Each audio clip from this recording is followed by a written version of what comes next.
I started this yesterday. It dried out a bit, so that's why I had a cloth on it, and I've just been pressing the cloth into the clay to get the moisture back into it so that I can work it again. So what I'm going to do now is start by just adding the first coil, which I've already rolled out. And what I do is put it on the inside like that and smudge it down with my thumb. Okay, so as I go round, I'm pushing it down on the inside of the pot like that.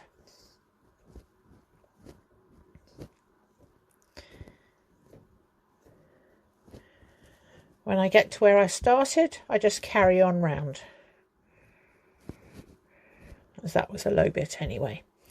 So as you can see, I've just got thumb marks around there which I can easily smooth. Now around the outside of the pot, you can see I've got my line. So with that, I just need to smudge that up again, or up or down, either way, it doesn't matter.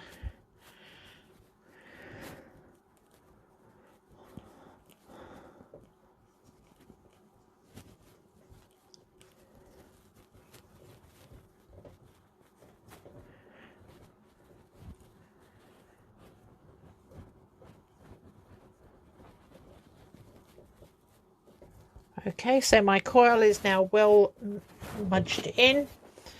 So now I'm just going to get a tool, this serrated tool, to clean it up, and again move the clay, the old clay, in with the new clay so that my joint won't come apart. The problem with coils often is that you get cracking where you join one coil to the other.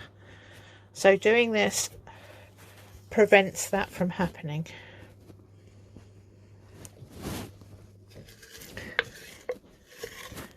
Do it on the inside as well.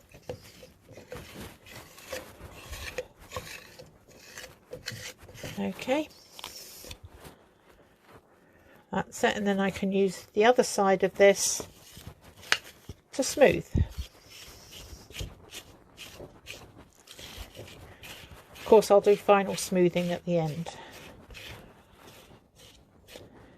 or sometimes just as I go, really.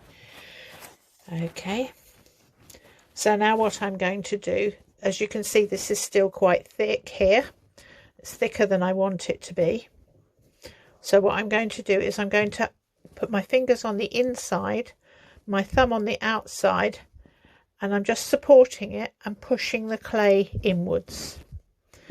When you're coiling, I often find students have a great problem that it just gets wider and wider. That's because they're constantly pulling towards them often, and so pulling the pot wider. So if you push away from you, you're pushing in towards the middle of the pot,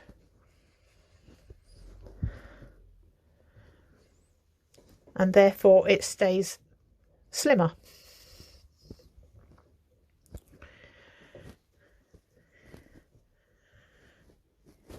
Okay, I'm going to have to watch my join. That's still a bit too dry. I can see the hard bit.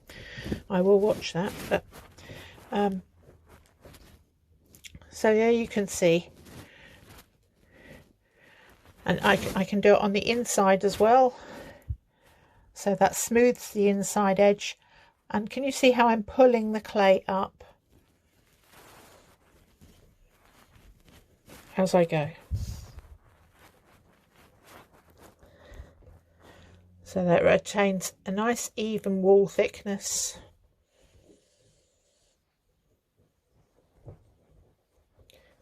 Without making it too big. If it does start to get a bit too big, I can just cuddle it, use the friction of my hands to push it in together like that, and any creases that form we can just smudge and move the clay across the join like that.